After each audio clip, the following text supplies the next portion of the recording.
आज हम समझते हैं सदिश विधि से कि अर्धवृत्त का कौन समकोण होता है। कई बार ये जो प्रश्न है बार बार 12 के एग्जाम में पूछे जाते हैं, क्लास 12 के एग्जाम में। तो आप समझिए कि अर्धवृत्त का जो कोण है वो समकोण कैसे होगा और इसको हम सदिश विधि से सिद्ध करते हैं। तो आइए मेरे साथ समझिए। ये कह रहा है कि सिद्ध कीजिए कि अर्धवृत्त का कोण समकोण होता है। ये 2 मार्क के क्वेश्चन है जो बहुत ही आसान है, लेकिन आप इसको समझिए आराम से। ये कह रहा है कि अर्धवृत्त का कोण समकोण है। तो पहले हम अर्धवृत्त बना लेते हैं। हमने एक अर्धवृत्त बना लिया जिसके छोर को हमने ए बी दिया, तब इसका अर्धवृत्त होगा तो एक सेंटर होगा। हमने इसको सेंटर ले लिया और इसको हमने सी दे दिया। यहाँ पर कोई पॉइंट लिया, इसको हमने पी दिया और पी से हमने व्यास के जो छोर बिंदु से होने इस अर्धवृत्त में यदि व्यास के छोर बिंदु से कहीं भी कोण बनेंगे उसका मान 90 डिग्री होगा। इसे हमें सिद्ध करना है। कई बार आप 10 क्लास में भी पढ़े होंगे कि सिद्ध कीजिए कि अर्धवृत्त का कोण समकोण होता है, लेकिन हम इसी को आज वेक्टर फॉर्म में समझेंगे कि इस अर्धवृत्त का कोण समकोण कैसे होता है। तो हमने इस अर्धवृत्त पर कहीं भी बिंदु लिया, माना हमने यहाँ बिंदु P लिया और P के व्यास के छोर बिंदु से मिला दिया। चूंकि ये अर्धवृत्त है इसलिए इसका एक केंद्र होगा और ये केंद्र हमने O मान लिया। O को OP से मिला दिया और इसको हमने पोजीशन वेक्टर R माना। ध्यान से समझिए। अब ध्यान दीजिए, क्योंकि OB हमारे OA के बराबर हो गया और OP तीनों आपस में बराबर होंगे क्योंकि ये एक ही वृत्त की त्रिज्या है। तो सेम परिणाम OB और OA हमेशा बराबर होंगे क्योंकि सेम परिणाम है। OB भी एक वृत्त की त्रिज्या है और OA भी एक वृत्त की त्रिज्या है। यदि हम OA को वेक्टर A माने तो हम कह सकते हैं कि जितना OA है उतना ही OB है, उतना ही OA है और एक विपरीत दिशा सदिश है। तो यदि हम इसको A माने तो हम इसको वेक्टर A लिख सकते हैं। अब यहाँ पर बात ये आती है कि आप लिखिए, माना ACB एक अर्धवृत्त है। ACB एक अर्धवृत्त है, अर्धवृत्त है। अर्धवृत्त में बनाया गया कोण, अर्धवृत्त में बनाया गया कोण कितना? बनाया गया कोण APB है, APB है। तो सिद्ध करना है, क्या सिद्ध करना है कि अर्धवृत्त में इस व्यास के छोर बिंदु से कहीं भी यदि कोण बनेगा वो एक क्या होगा? समकोण होगा। तो हम कह सकते हैं कि सिद्ध करना है कि कोण APB जो होगा वो 90 डिग्री होगा।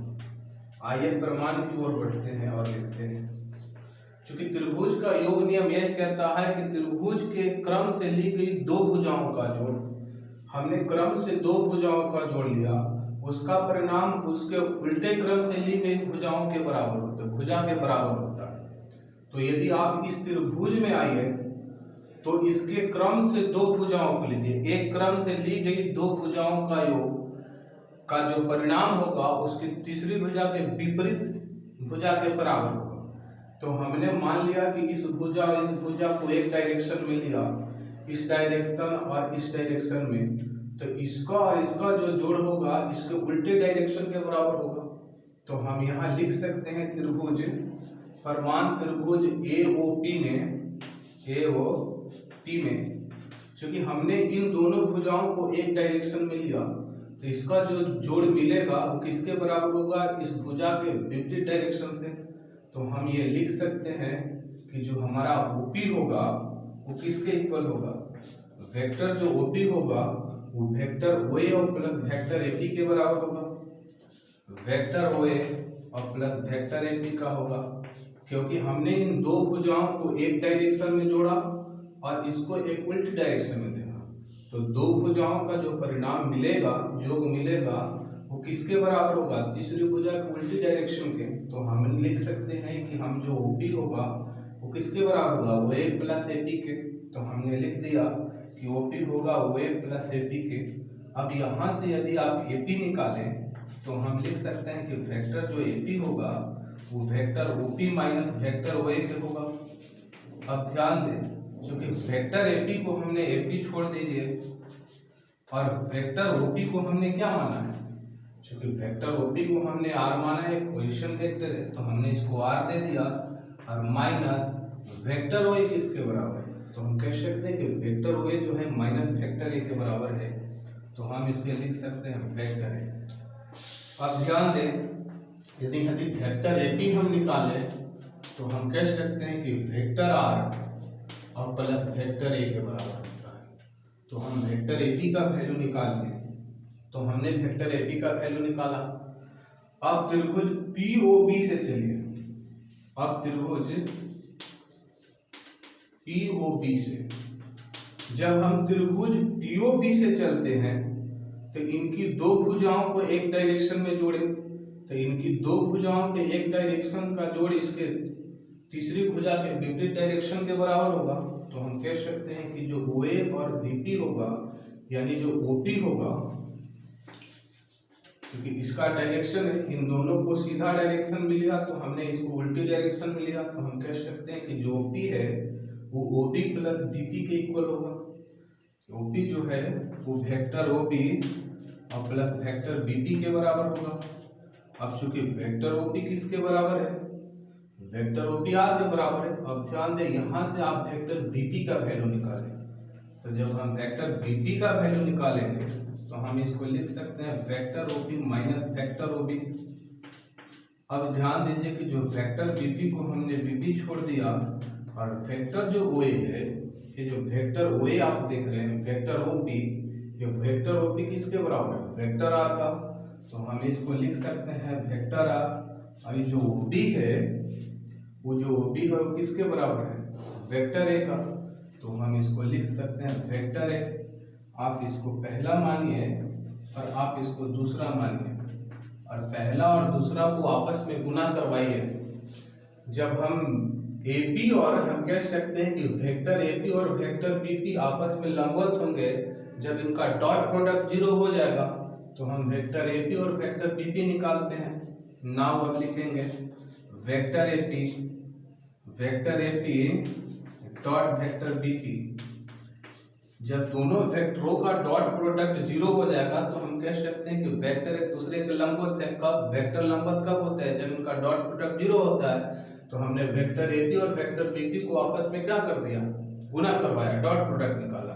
तो हम कह सकते हैं कि जो वेक्टर एपी है, आप इसको माने चाहे ना माने, छोड़िए इसको, हमने वेक्टर एपी जो माना उसने वेक्टर एपी किसके बराबर है, हमने वेक्टर एपी का निकाला है vector R plus vector A के। तो हम कह सकते हैं कि ये जो एपी है वो vector R plus vector A के बराबर है और डॉट वेक्टर जो बीपी है वो किसके बराबर है, vector R minus vector A के। अब थोड़ा सा आप बातों को ध्यान दीजिए, चूंकि जो वेक्टर आर है वो वेक्टर ए के बराबर है। क्यों, क्योंकि यह एक ही वृत्त की त्रिज्याएं हैं, तो यहाँ से यहाँ और यहाँ से यहाँ इनके परिणाम बराबर होगा। तो हम कह सकते हैं कि वेक्टर आर जो प्लस वेक्टर ए ये किसके बराबर हो जाएगा, वेक्टर आर, और जो वेक्टर आर है, जो वेक्टर ए है वो किसके बराबर है, वेक्टर आर के। तो हम यहाँ लिख सकते हैं वेक्टर आर। आप पोस्ट में लिख दीजिए कि जो वेक्टर ए है वो किसके बराबर हो जाएगा, वेक्टर आर का। अब ध्यान दें, वेक्टर आर और वेक्टर आर को यदि हम कैंसिल करें तो हमारा बच जाएगा vector R plus vector A, और इसको हम करें तो 0 हो जाएगा, यानी इसका परिणाम कितना होगा, 0। तो हम यहाँ लिख सकते हैं कि vector AP dot vector BP, vector AP dot vector BP किसके इक्वल होगा, 0 हो गया। और जब वेक्टर का डॉट प्रोडक्ट 0 होगा तो हम कह सकते हैं कि वेक्टर एपी और वेक्टर बीपी आपस में लंबवत है। तो जब लंबवत है तो इन दोनों के बीच कितना डिग्री का कोण बना, 90 डिग्री का। इसे हम लिख सकते हैं, इसलिए वेक्टर एपी लंब वेक्टर बीपी, इसलिए कोण ए पी बी कितना डिग्री, इसलिए कोण A P B equal to 19 degree. ये हो गया हमारे प्रूव्ड, और यही हमें प्रूव करना था। ये जो वेक्टर की स्थिति से यही प्रूव करना था कि अर्थवृत्त में जो बनाया गया कोण है वो कितना डिग्री का होता है, 90 डिग्री का। तो हमने ये प्रूव कर दिया कि ए पी बी किससे इक्वल है, ए पी बी 90 डिग्री का इक्वल है। यही हमारा फाइनल आंसर हो गया।